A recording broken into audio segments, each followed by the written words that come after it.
Ao vivo no Instagram também. Boa noite, pessoal.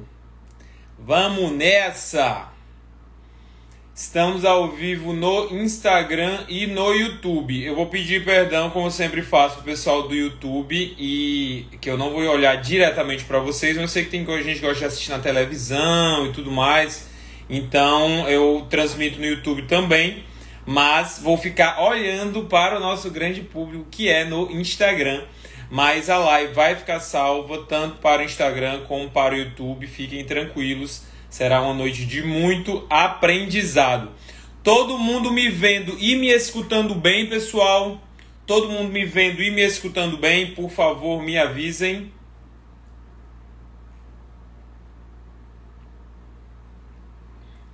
Bora acertar mais de 90% das matérias principais ou não vamos? Simbora! E aí, galera, deixa eu só testar o lag aqui. Me diz aí de onde é que vocês são. Sei que tem muita gente nova no perfil. De onde é que vocês são? E vocês estão estudando para delegado mesmo ou estão estudando para outras carreiras? Por favor, falem comigo só para eu testar como tá o lag. Porque às vezes eu faço as perguntas no meio da live e demora muito, né? A gente acaba deixando a live bem atrasada. Então eu gosto de saber sempre como é que tá o lag. Ah, nem tá tão ruim não o lag. Vamos lá, Rondônia, Paraíba, Santa Catarina, Maceió. Temos gente de todo o Brasil hoje. Goiânia, Pernambuco, show de bola. Show de bola. Boa noite, Medadem tá na área. Sou delegado. Show. Gente, diferente de outras lives, essa live aqui, a gente falou bastante tempo, há bastante tempo dela, né? Já falo. Então sempre vem muita gente nova e eu sempre me apresento nessas horas porque eu sei que tem gente que não me conhece.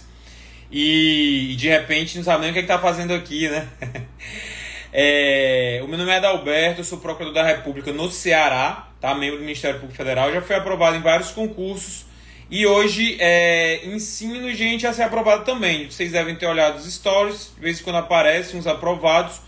A gente tem vários cursos na ADN, estamos para lançar o curso de Delegado Civil e Federal e a live de hoje são dicas práticas, tá? Não é fazendo propaganda do curso. O curso a gente já vai lançar na quarta-feira. São dicas práticas para você acertar mais de 90% das questões. Roberto, mas mais de 90%? Vocês vão entender a lógica, simplesmente por causa de como é a distribuição de questões na prova de delegado. A gente está utilizando esse parâmetro. Tudo bem? Vamos nessa? Vamos nessa. Gente, a live vai ser dividida de uma maneira mais didática para vocês, para que não fique algo muito genérico, tá bem? Então ela vai ser dividida em planejamento, preparação e execução. Para você conseguir fazer mais de 90% das questões principais, quando a gente fala das questões principais, e esse é o primeiro ponto. Eu não estou falando de toda a prova, gente. Eu estaria sendo muito ousado aqui ao achar que vocês vão acertar, todo mundo aqui vai acertar mais de 90% da prova. A dica aqui é para acertar mais de 90% das 5 matérias principais da prova de delegado. Quais sejam? Constitucional, administrativo, penal, processo penal e legislação penal especial. Às vezes vem junto, né? A legislação penal especial é dividida ali em penal e processo penal, mas a dica aqui a gente não vai falar das outras matérias, mas eu acredito piamente, firmemente, que se você faz bem essas 5 você tem uma boa base, você está com meio caminho andado para se dar bem na prova de delegado. E aqui eu vou chamar a atenção para vários erros comuns no estudo, tanto no estudo como na execução, que fazem você não acertar tantas e acabar ficando pelo meio do caminho. Tá bem? Show! Então, voltando, a live vai ser dividida em planejamento, preparação e execução. Tá? Primeira coisa, planejamento.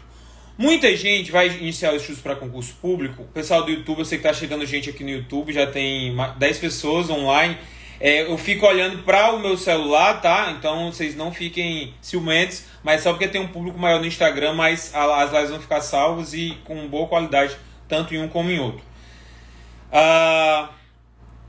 Planejamento. As pessoas gastam muito tempo se preparando, estudando e gastam pouco tempo com planejamento, quando deveria ser algo mais equilibrado. Por quê?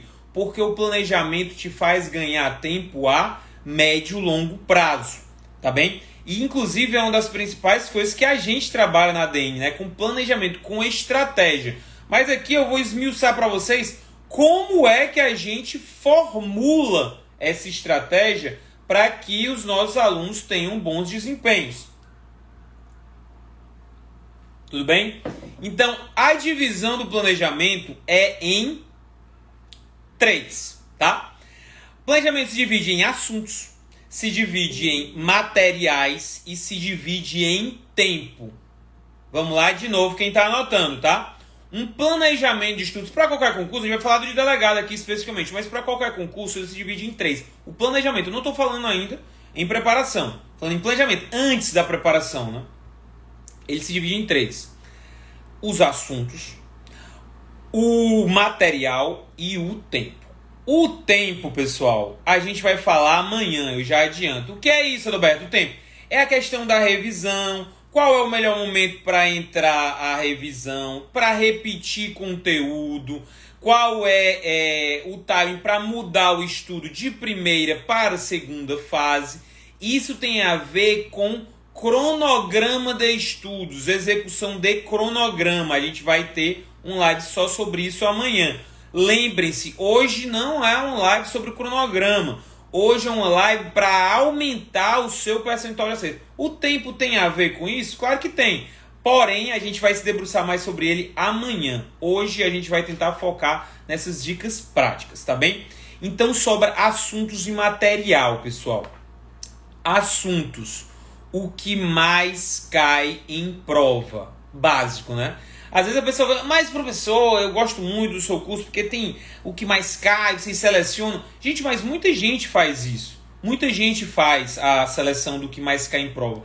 Isso daí, a meu ver, não é o que é mais importante, apesar de ser relevante, mas é uma dica muito comum, digamos assim. Mas mais relevante do que os assuntos que são cobrados na sua prova de maneira mais enfática, são duas coisas. Primeiro, a forma como você estuda eles. E segundo, o momento em que você estuda eles. E aqui eu não estou falando de cronograma, tá bem?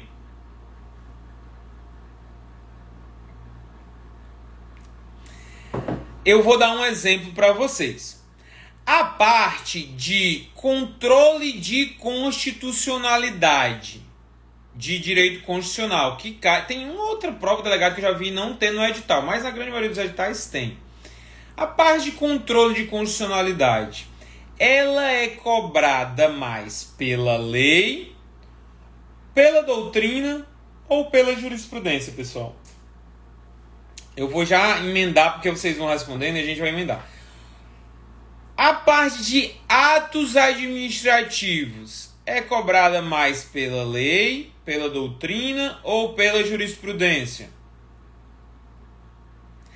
A parte de direitos fundamentais é cobrada mais pela lei, pela doutrina ou pela jurisprudência?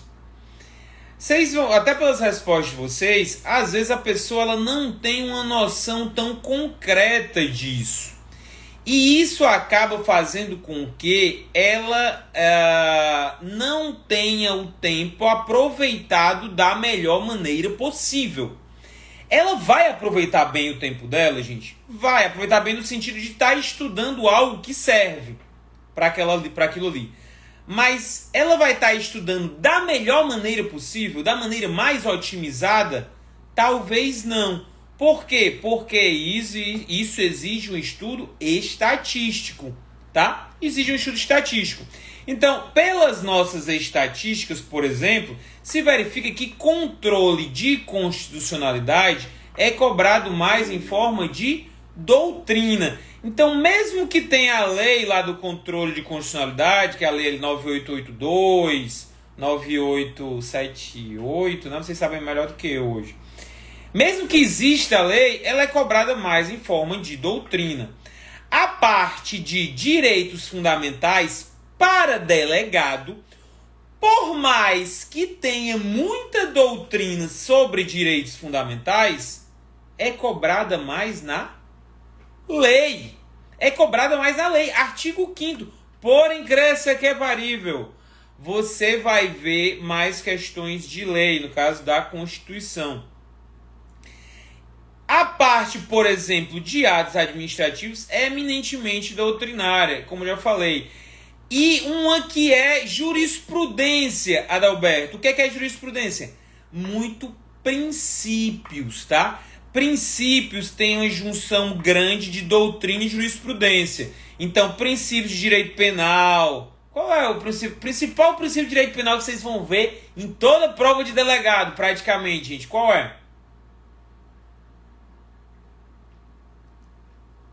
Eu sempre busco tentar que vocês façam as associações para vocês verem que faz sentido, tá? Tem que fazer sentido para vocês. Tem que fazer sentido.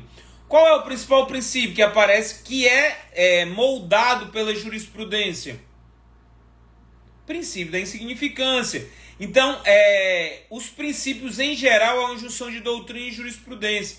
Então, é interessante para o seu estudo, para você aproveitar o estudo da melhor maneira possível, que as formas de se estudar sejam otimizadas. Então, por exemplo, quando a gente propõe o estudo, a gente propõe que você vai estudar controle de constitucionalidade só pela doutrina. Você não vai ler as leis. E você, a princípio, não vai ver jurisprudência. Eu já vi jurisprudência de controle de constitucionalidade caindo para a prova do delegado. Cai, mas não é essencial. E a gente tem que começar pelo essencial. Então, voltando para o planejamento, assuntos, mas não somente assuntos, a forma como eles são cobrados e a outra coisa que eu falei, o momento em que eles vão entrar no seu estudo. Não deve ser em qualquer momento. Por quê, Adalberto? Perceba, gente, quando você está estudando algo e você lê pela primeira vez aquele algo, ou lê depois de muito tempo, você não somente tem a sensação que não está pegando nada, como também você não sabe para onde olhar. Ou seja, não somente você não está entendendo nada do que está lendo, não está fixando nada, como você não sabe dizer, não, isso daqui é realmente importante ou isso daqui não é importante. Na verdade, tudo parece importante, tá? Então, o momento em que você vai se debruçar mais sobre certo assunto depende diretamente do seu conhecimento no assunto. Gente, isso é muito importante, tá? Muito importante. Então, olhem só o que eu vou falar. Anotem. Peguem. Quanto menos você sabe um assunto... Olha só como é contraintuitivo. Quanto menos você sabe um assunto, em tese, mais rápido você deve passar por ele na leitura.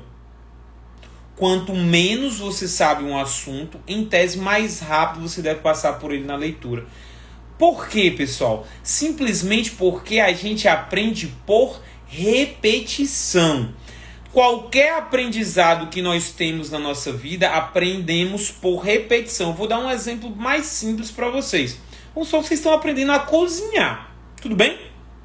Eu não sei cozinhar. Eu não sei cozinhar nada. Na verdade, não, eu sei fazer ovo mexido. Ovo mexido eu sei fazer. E queijo assado, que já basta, né? Proteína ali do café da manhã. Se você for aprender a cozinhar, vai adiantar muita coisa você, no seu primeiro dia, você querer fazer, sei lá, uma carne, você demorar muito fazendo a carne, demorar muito ali, vai adiantar alguma coisa? Vai mudar alguma coisa no gosto se você não sabe de nada? Se você não sabe de nada, eu tô considerando que você não sabe de nada. Vai mudar alguma coisa? Não vai, né, pessoal? Vai ficar muito ruim, você gastando muito ou pouco tempo. Por quê? Porque você não tem base. Você não tem base. Agora me diga, se você já tem base, você tem dotes culinários. Se você demora mais tempo preparando uma carne, sabendo que molhos colocar, que temperos colocar e tal, a carne tende a ficar mais gostosa? Deu para captar aí? Então, o estudo é algo muito parecido. Por isso que as primeiras leituras eu recomendo que sejam muito rápidas. Você não tem que querer pegar tudo ali. Voltou, né, gente? Voltou? Me digam se voltou, porque deu uma parada aqui. Pessoal do YouTube, estão pegando bem? É porque até a tela do YouTube tá aqui. Tá tudo direitinho, né? Então, voltando, você tá, dependendo do momento que você está encarando aquilo ali, você tem que ler de maneira mais rápida, tá bem? Mais rápido. Show!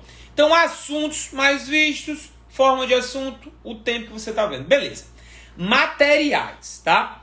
Materiais, eu vou pegar... o pessoal do YouTube talvez não vá ver, mas eu vou virar a câmera aqui e vou pegar materiais que às vezes as pessoas utilizam para o estudo para delegado.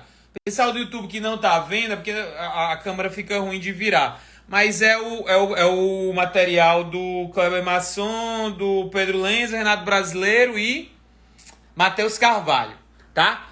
Esses são os livros que algumas pessoas utilizam, tudo bem? Esses são 3 volumes do Masson, volume do Pedro Lenza, Manual Administrativo do Matheus Carvalho e Renato Brasileiro. Eu calculei antes da live,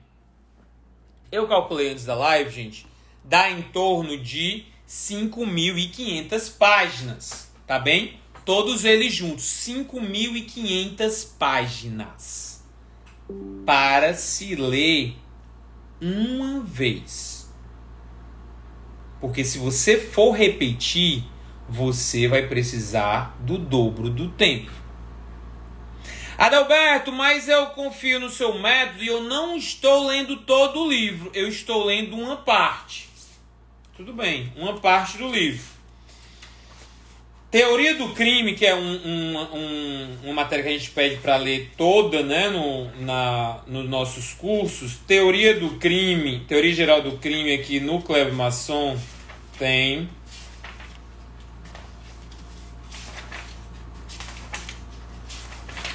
Você quer só o índice, viu? 380 páginas, tá? Só teoria do crime. Então, é um assunto que é o tamanho de 380 páginas, é um livro praticamente, é um resumo, né, gente? Então, isso tudo para vocês verem que a escolha do material é muito importante. E o que a gente acabou de falar, pessoal? Quando você não sabe algo, você vai passar mais rápido para que depois você retorne e saiba para onde olhar. Tudo bem? Então, o material, para você ter você crescer rapidamente seu nível de acertos, você precisa de materiais sucintos, materiais curtos, tá? Curto, compatível e confortável, como eu sempre falo. Então, inúmeros materiais servem, né, gente? Caderno esquematizado, manual caseiro, sinopses. Apesar de alguns sinopses serem grandes, mas mesmo assim são menores do que os manuais, muitos vão servir. Tudo bem? Então, a escolha do material é bem importante. Como eu falei para vocês, o tempo a gente vai falar amanhã na organização do seu cronograma de estudos, para onde vai se encaixar, né? Como a gente vai relacionar material com o tempo de estudo, a quantidade de tempo, né? Essas coisas a gente vai falar amanhã. Vamos lá. As 5 matérias principais, quais são? A gente já falou, né, gente? Constitucional, Administrativo, Penal, Processo Penal e Legislação Penal Especial. Gente, é claro que vai depender da prova, mas normalmente essas matérias, elas passam de 70% da prova. Entre 60% e 70% da prova, essas 5 matérias, elas se encaixam. Para qual delas você vai dar prioridade? Qual das 5 matérias, gente? Qual das 5 matérias você vai dar prioridade? É uma pergunta capciosa. Qual dessas 5 matérias, constitucional, administrativo, penal, processo penal, legislação penal especial, você vai dar prioridade?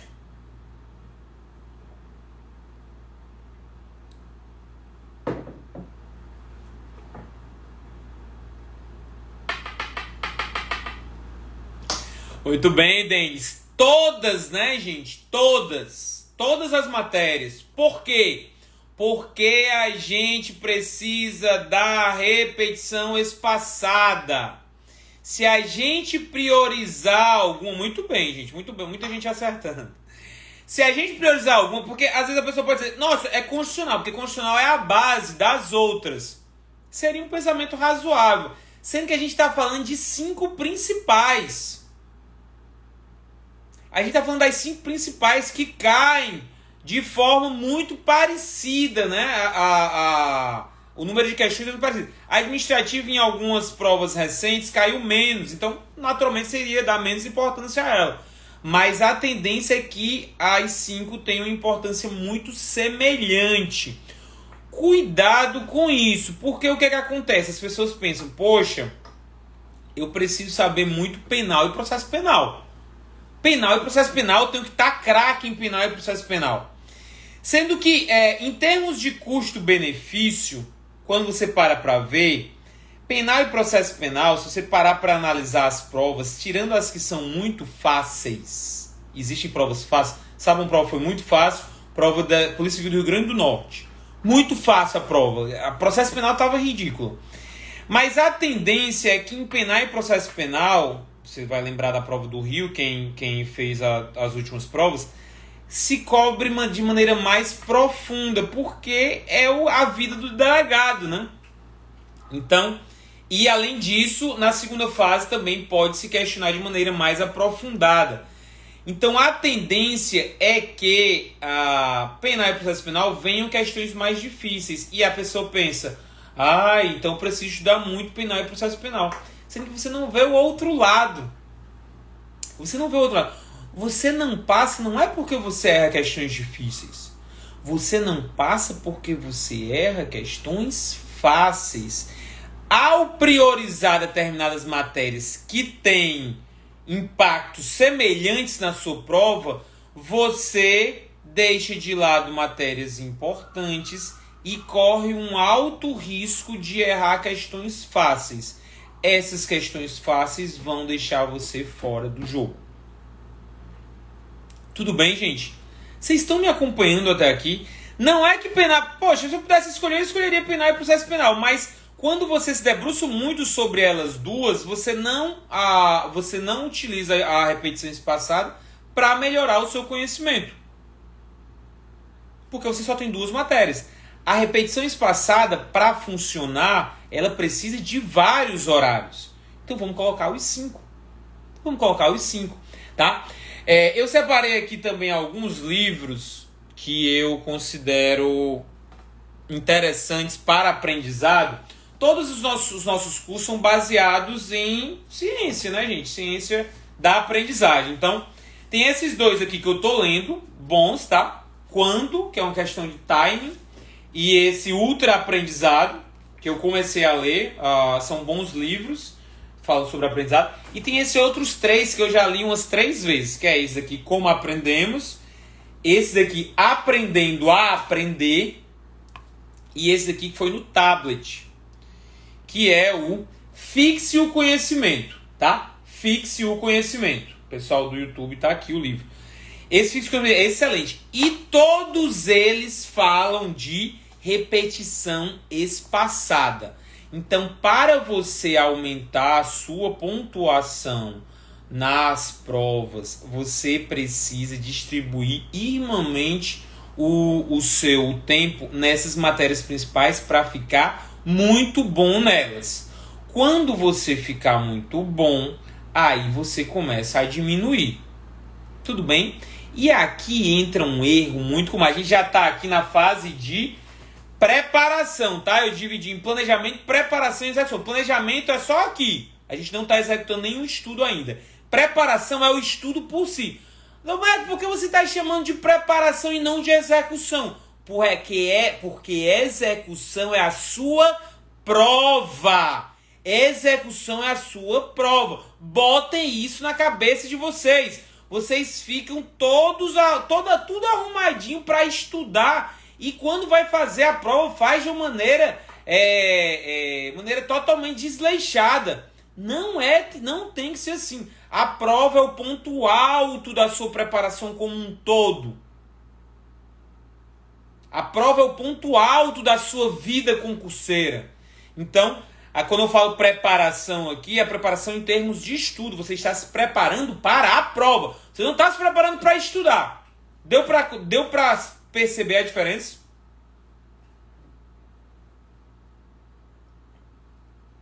Por isso que aqui eu não estou falando, o nome da live não é saiba ler 100 páginas em 1 hora.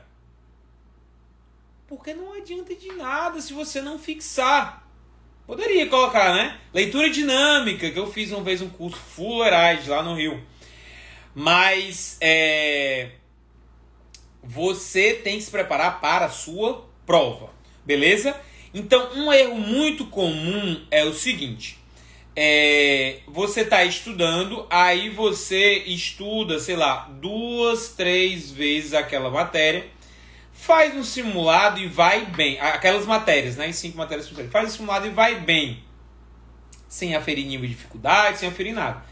E pensa, poxa, estou bem. O Adalberto falou que quando eu estivesse bem eu poderia migrar para outras matérias. E aí a pessoa para de estudar porque considera aquilo ali concluído, considera aquele estudo concluído, e aí vai para as outras matérias para começar do zero. Problema seríssimo, porque o estudo nunca vai estar concluído. Sempre digo que o estudo ele vai parar quando você passar. Então ele vai estar concluído quando você passar e não mais estudar, tá? Então, à medida que você deixa de lado algo, você está mandando uma mensagem errada para o seu cérebro. Você está mandando uma mensagem errada para o seu cérebro. Qual é a mensagem? Olha, isso aqui não é importante. Isso aqui eu posso esquecer. Então, tem que haver um timing. Quando? É porque você está vendo inverso, né? Invertido. Quando? Tem que haver um timing para que você faça essa diminuição de tempo sem perder o seu nível. Então, cuidado, a gente vai falar disso amanhã. Cuidado, tem dicas práticas também. Mas só porque isso é um erro muito comum, eu já estou adiantando, tá? E aí, nessa preparação, gente, eu falei para vocês que a preparação é diferente da execução, né? Porque na execução a gente consegue mais pontos, para conseguir mais pontos na prova e tudo mais. E na preparação é onde vai aparecer velocidade de leitura. Quando eu falo velocidade de leitura, não é para vocês acharem, se uma pessoa lê muito rápido, ela vai saber muito bem. Mas o inverso acontece. Preste atenção nessa parte também, tá? As partes que eu considero importantes, eu sempre chamo a atenção antes, porque vira chave na cabeça de vocês, tá bem?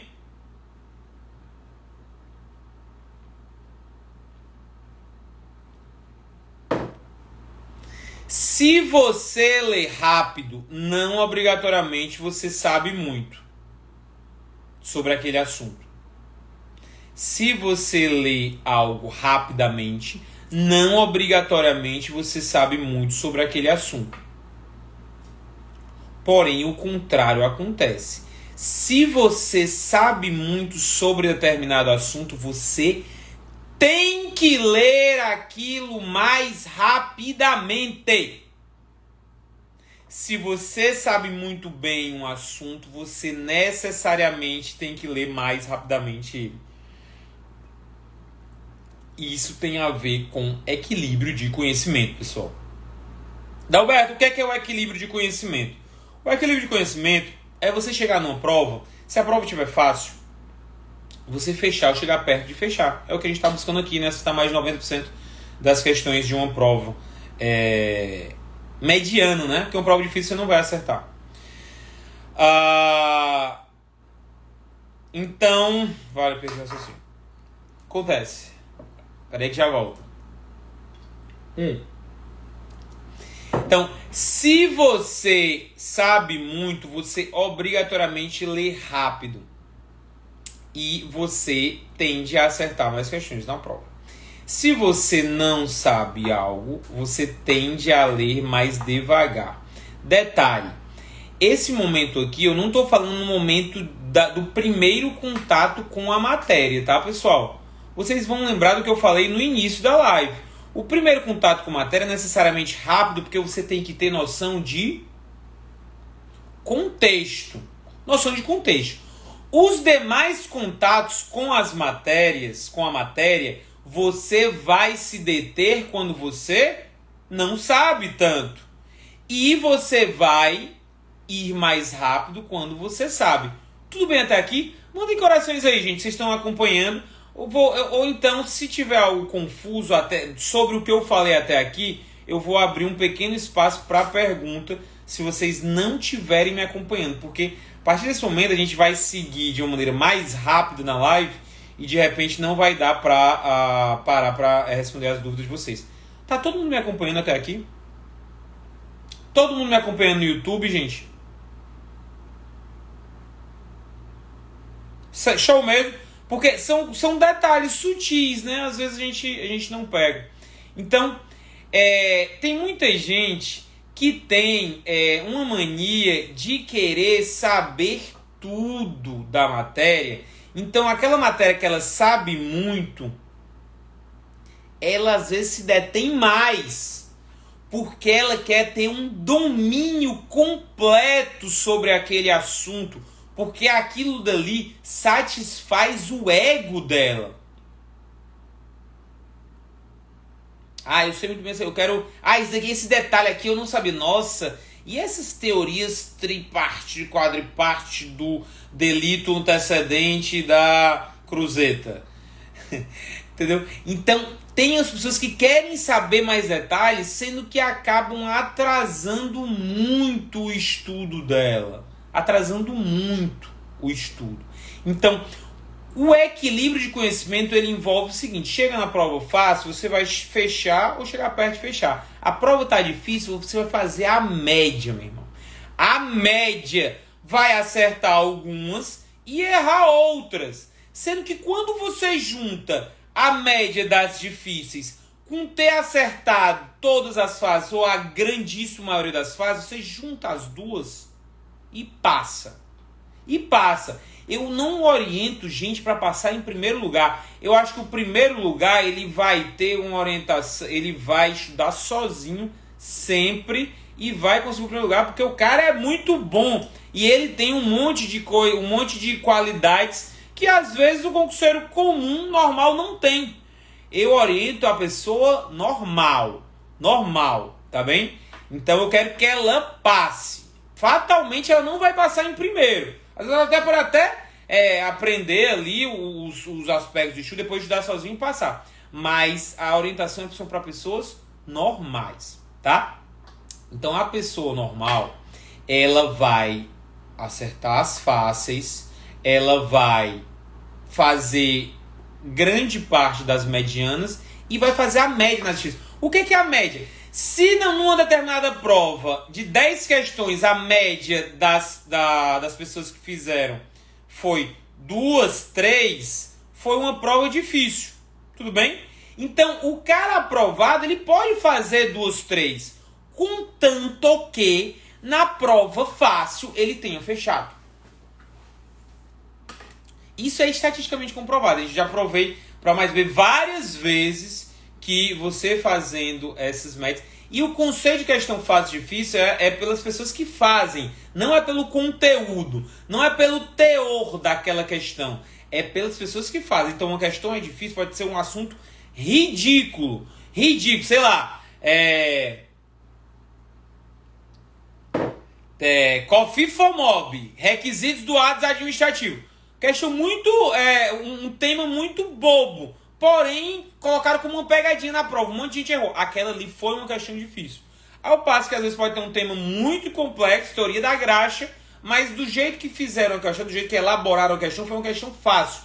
Então você tem o dever de acertar, porque todos os acertaram. Tá bem? Então, quando a gente fala de velocidade de leitura, a gente vai ler mais rápido quando sabe bem, vai ler mais devagar quando não sabe tão bem. Isso daí implica na sua retenção de conteúdo. Para você acertar muitas questões, você tem que se preocupar muito mais em reter do que em ler. De novo, para acertar mais questões, você tem que se preocupar mais em reter, em segurar, do que em ler, tá? Então, aspectos de leitura, aspectos detalhados de leitura, você não tem que se preocupar. Você não tem que se preocupar. O vídeo tá ficando ruim, gente? Vocês estão me escutando bem? O pessoal do YouTube tá me escutando bem? O vídeo tá normal aí? Falaram aqui que o vídeo tá ficando ruim. Pra mim não tá mudando nada aqui. Tá dominado aí? Show. Perdi o raciocínio de novo. Então, vamos lá. Pronto, normal, melhorou. Tava travando, né, gente? Gente, o pior é que eu tenho duas internets aqui. Duas internets, sendo que tá foda. A internet fica ruim. Enfim, vamos voltar. Sobre velocidade de leitura. Então você vai ler mais rápido quando você sabe mais, ler mais devagar quando sabe menos. E isso daí, a longo prazo, vai fatalmente equilibrar o seu conhecimento. Por quê? Porque quando você se atribui metas, que é o jeito que a gente atribui nos nossos cursos regulares, né, intensivos, sem ser a consultoria, quando a gente atribui metas, você vai, se você calcular quanto tempo você gasta em cada matéria, tem aquele pessoal maluco, né, da cronometragem de tempo para colocar nos aplicativos.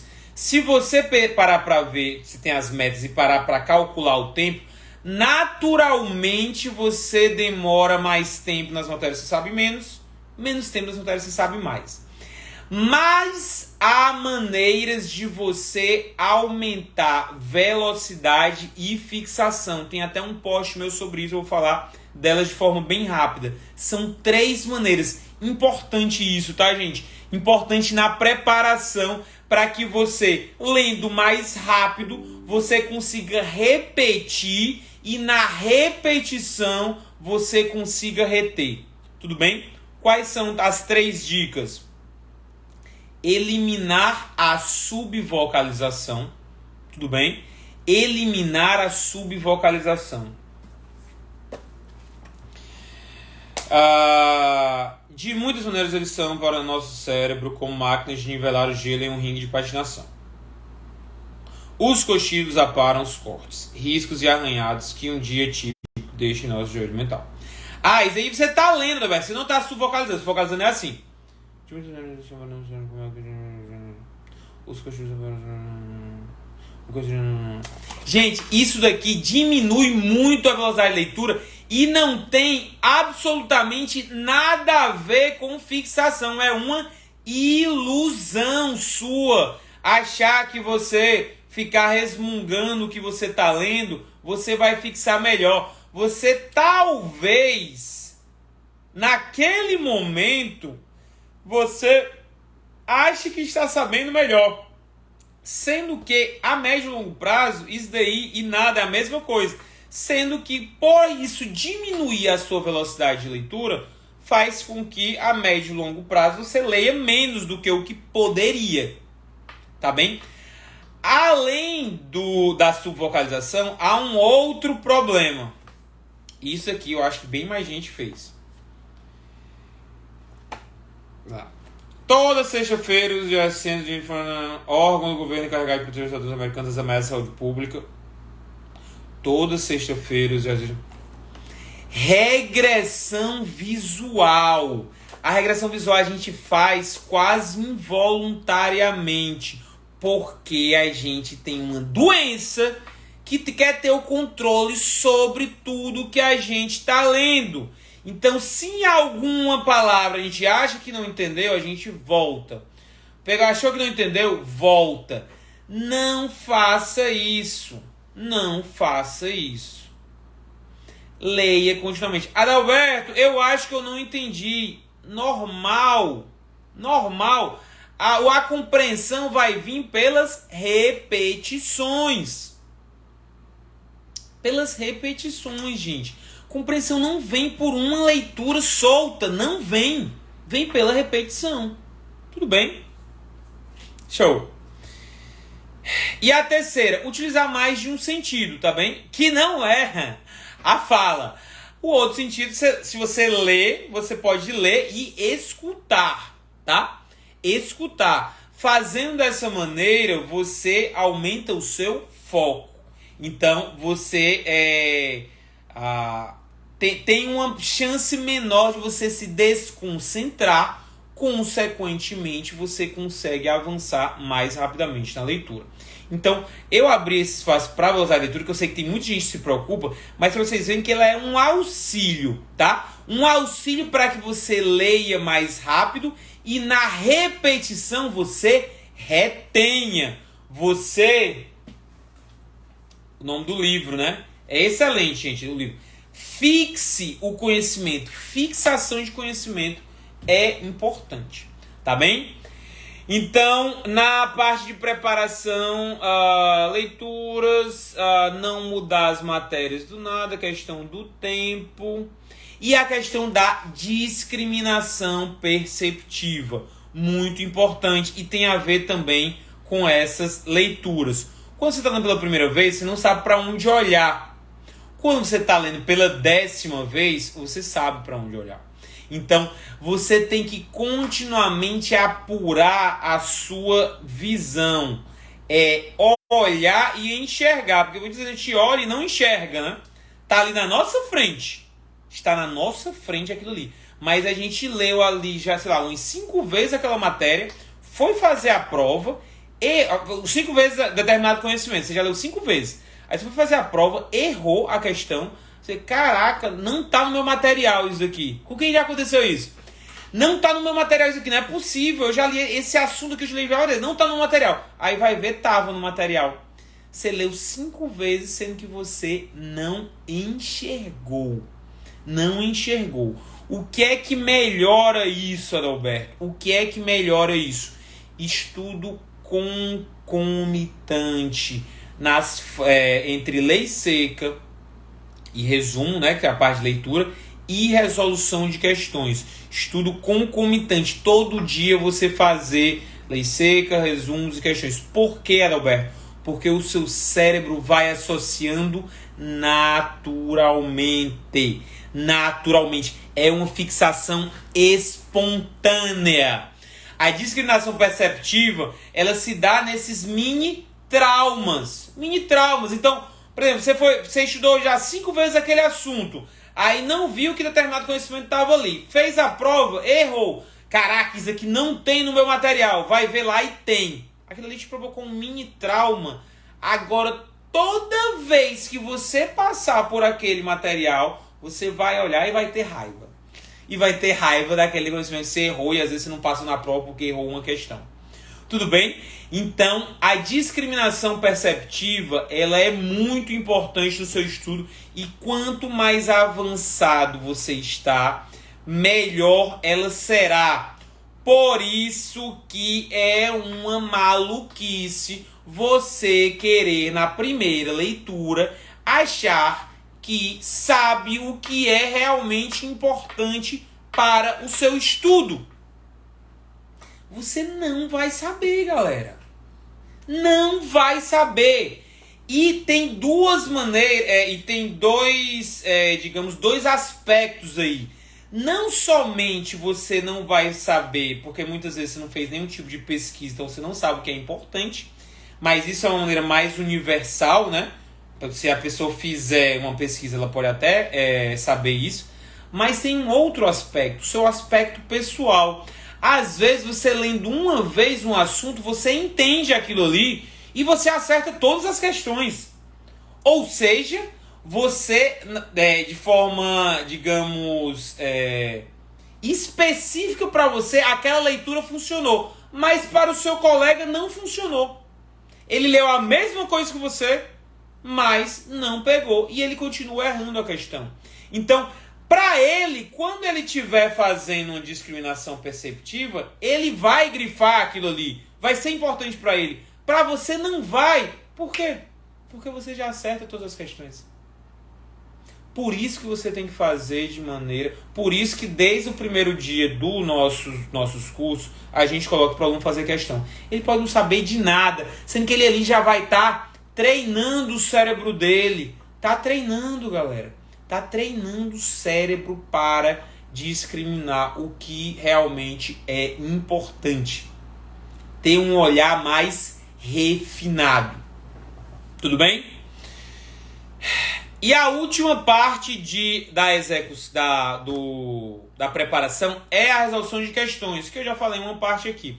A resolução de questões, ela não serve somente para você melhorar o seu olhar. Ela serve para inúmeras outras coisas. Ela serve para revisão de conteúdo, que a meu ver a principal função dela. A gente vai falar de revisão amanhã. Ela serve para identificar cascas de banana, não é, galera? Identificar casca de banana é muito importante. Ela serve para uma dica boa aqui para vocês. Às vezes o pessoal me pergunta que o nosso estudo que a gente coloca lá nos nossos cursos é um estudo muito direto. E aí, às vezes o pessoal tem dificuldade de pensar de maneira mais abrangente. Principalmente em questões de caso prático. Às vezes a questão de caso prático, quando você pega um livro, você pega o livro do maçom aqui, ele vai falar de casos práticos e vai explicar aqui como funciona e tudo mais, para a pessoa entender melhor. Os resumos é mais difícil ter esse caso prático. Uma aula também vai falar de caso prático, para você entender melhor e tudo mais. Onde é que a gente aprende casos práticos da melhor maneira, gente?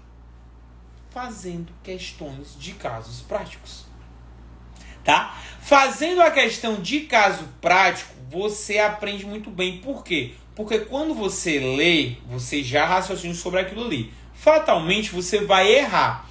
Mas quando você erra, você vê o comentário e entende. Então, você pensou a respeito, botou o seu cérebro para funcionar sobre aquele tema, e aí depois viu o comentário logo depois, para complementar qualquer lacuna que eventualmente tenha tido naquela questão de caso prático. Quando você voltar para uma outra questão, por mais que seja situações diferentes, o seu cérebro vai estar minimamente treinado. Agora, se você só lê, ele não vai estar treinado. Tá bem? Não vai estar treinado.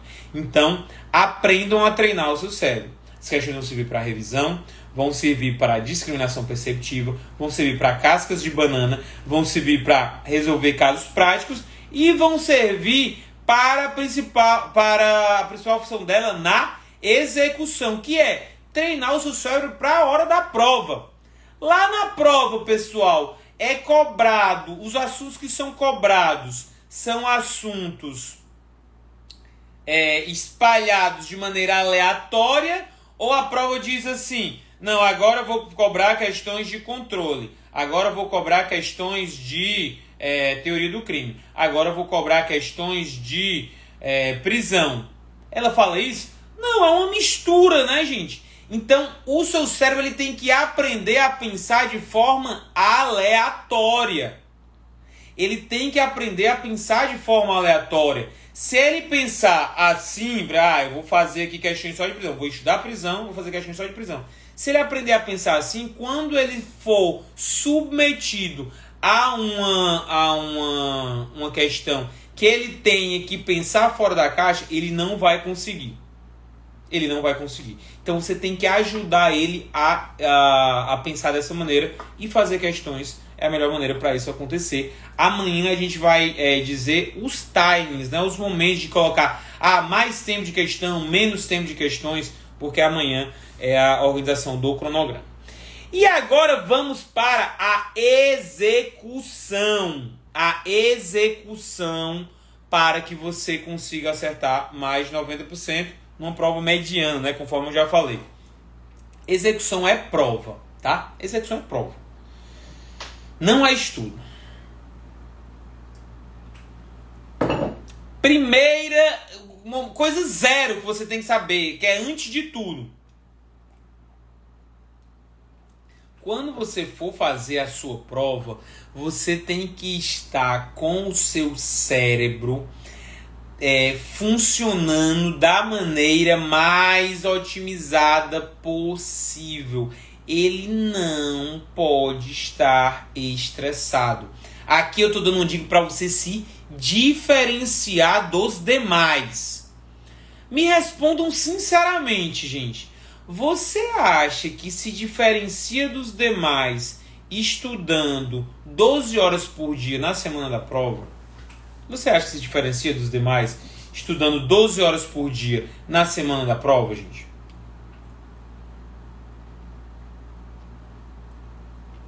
Você realmente acha que não tem gente que estuda até mais do que isso? Maluquice total. Mas você acha que realmente não tem?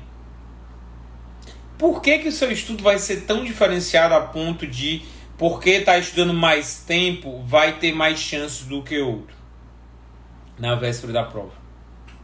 Não vai, tá? E digo mais, piora, tá? Piora, porque você passa, não é por causa daquela semana, você passa por causa de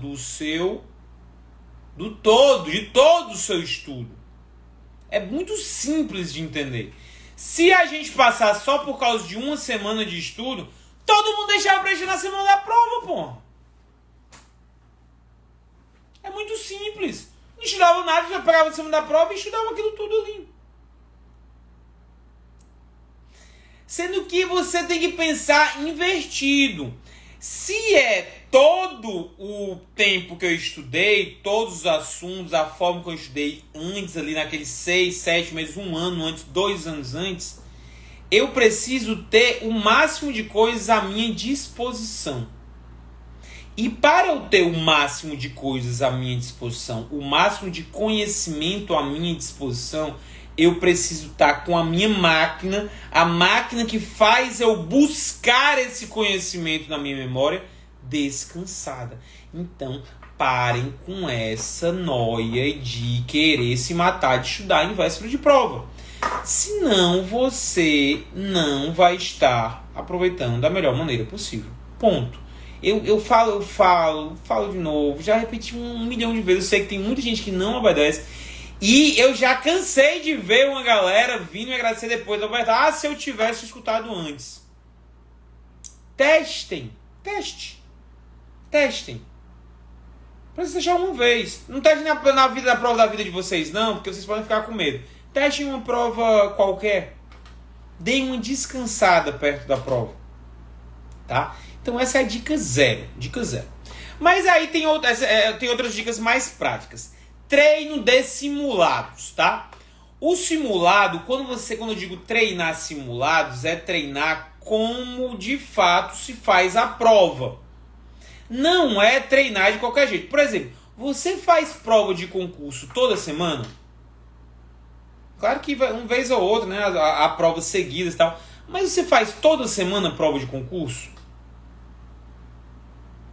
Não, né, pessoal? Você não faz prova de concurso toda semana. Tem espaçamentos aí. Então, os simulados, eles têm que ser feitos que nem prova de concurso, com espaçamento. Normalmente, o que eu recomendo é de 1 a 2 meses. Na consultoria, a gente aplica 1 mês. No nosso regular, a gente vai fazer 2 meses entre os simulados. E você tem que tentar simular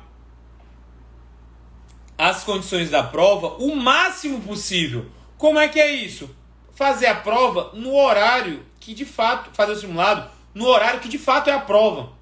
Tem uma aluna, não sei se ela está aqui acompanhando, que ela é o seguinte, ela estudava de madrugada. ela tem filhos, mas ela acha que o legal, ela fazia os simulados, começava o simulado 4 horas da manhã. E aí ela ia, tava indo bem nos simulados e não tava entendendo porque tava vindo mal nas provas. Aí, um negócio bem aleatório, ela conversando, falou, não, eu faço os simulados de madrugada. E a prova dela era à tarde. O que aconteceu, galera? O que acontecia?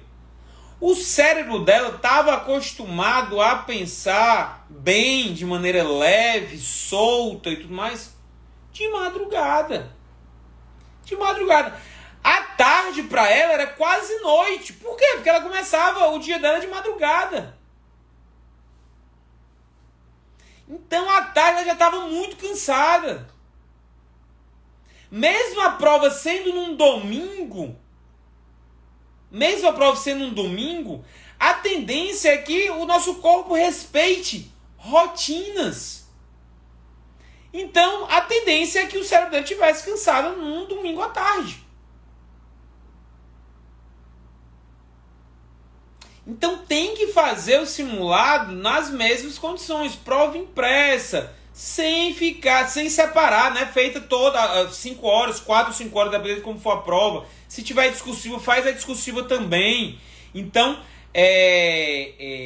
tem muito a ver. Sobre estudo, não tem uma relação direta, gente. Tá? Direta. Por quê? Porque pensar prova é diferente de pensar estudo, tá? No estudo, você vai ter que fazer ligações para o seu conhecimento aumentar. Fazer ligações espontâneas, sinapses, né, para o seu conhecimento aumentar. Na prova, você responde questão. É outro mecanismo. O seu conhecimento vai aumentar na prova, gente? Não vai aumentar. Não vai aumentar. O seu conhecimento na prova, você tem que dar ele ali na prova, né? Você tem que responder questões. Então, é diferente. Cuidado com isso. Então, você pode estudar de madrugada, mas você vai fazer o simulado, faz o simulado na hora da prova, para acostumar o seu cérebro a pensar que nem você vai pensar na prova. Tudo bem? Então, é importante isso. Cuidado para não vacilarem nisso daí.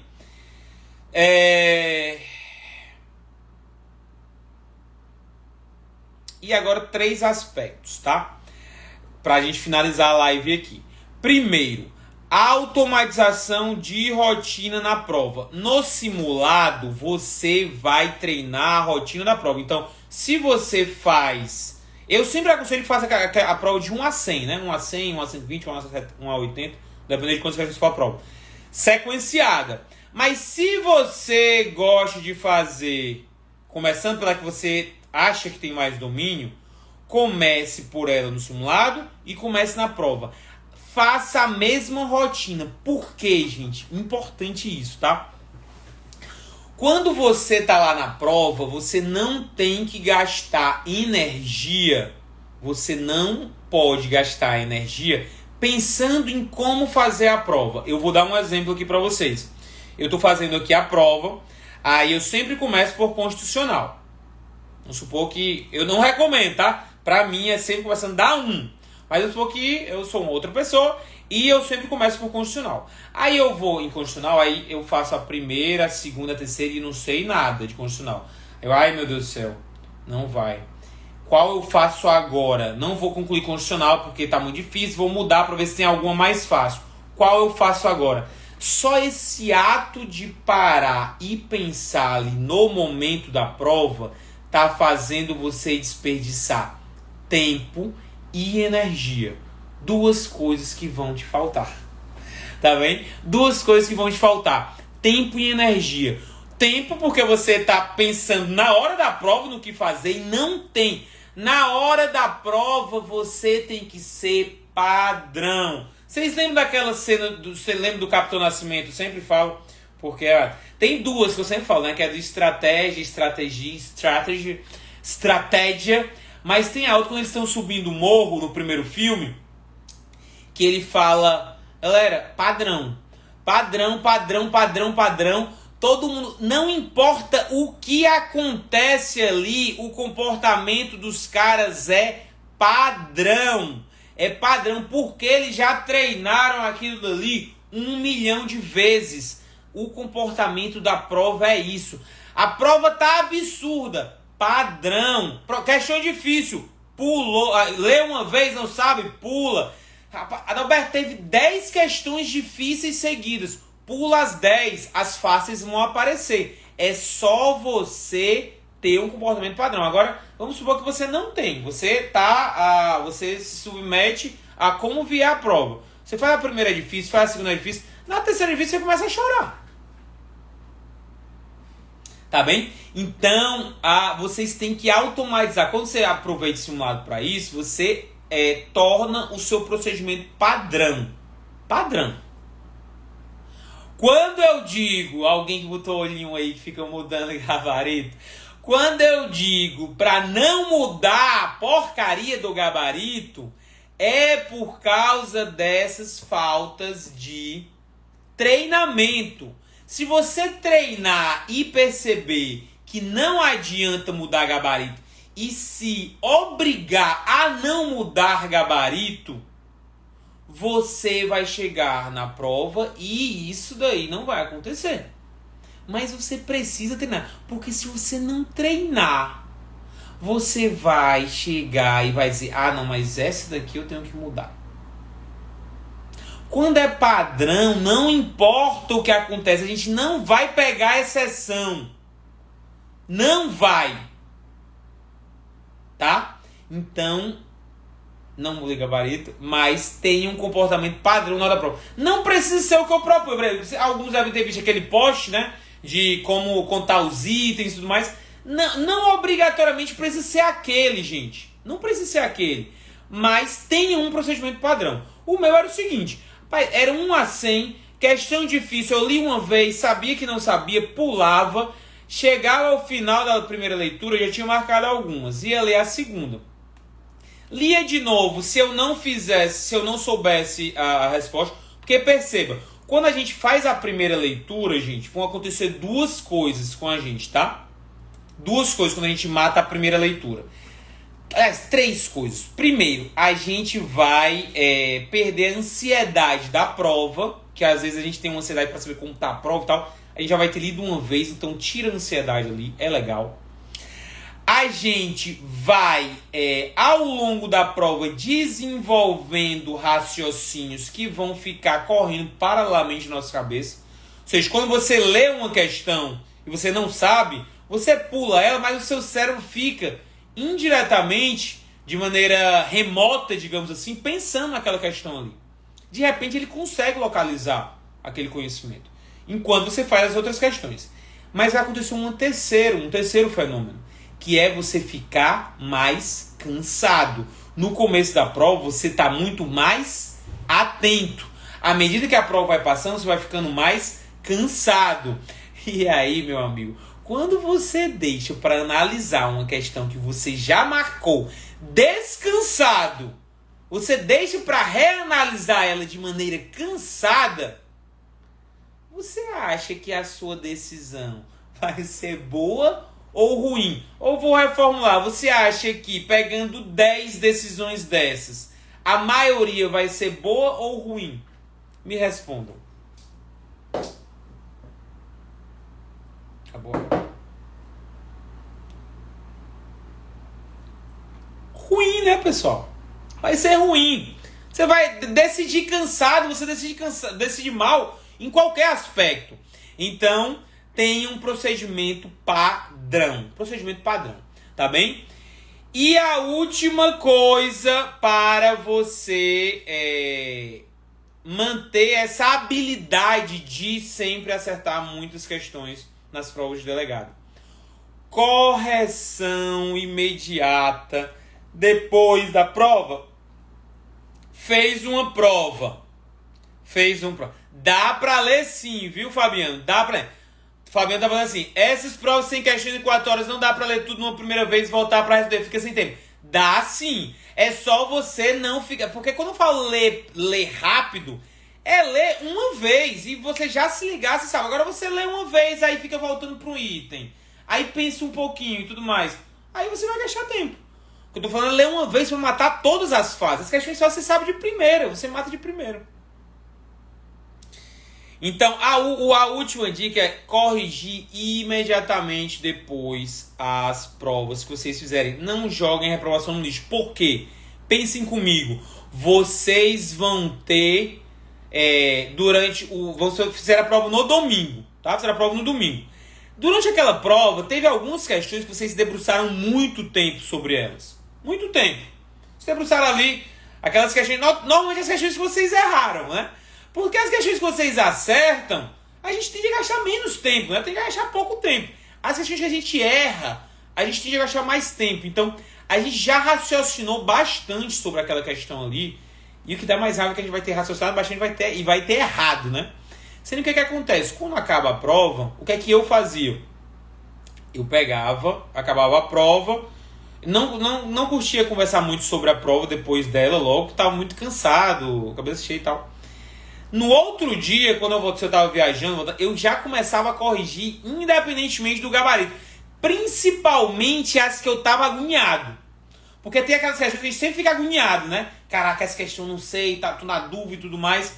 Então, aquelas questões que eu estava agoniado, eu ia logo e pegava imediatamente depois. Por quê? Eu aproveitava o tempo que eu tinha pensado sobre ela na prova, não tinha esquecido quase nada daquele tempo, e se eu tivesse errado, aquilo ia fazer um mini trauma que faria com que eu nunca mais errasse aquele tema novamente. Se eu deixo para corrigir a prova 5 dias depois, ou até mesmo quando sai o gabarito, quanto mais o tempo passa, mais aquela sensação, aquele sentimento vai se esvaindo, aquele sentimento de raiva, enfim, e isso faz com que a sua fixação seja menor. Então saiba aproveitar o tempo depois da prova para fixar ainda melhor aqueles conhecimentos que você errou na prova. Tudo bem, galera? Era isso que eu tinha para falar para vocês hoje. Espero que vocês tenham gostado. Se gostaram, avisem os amigos, que as lives vão ficar salvas, marquem eles aqui. Amanhã a gente vai falar de organização do tempo e de revisão de conteúdos quando a gente encaixar para conseguir melhorar ainda mais essa pontuação. Beleza? Espero vocês amanhã. Boa noite. Tchau, tchau.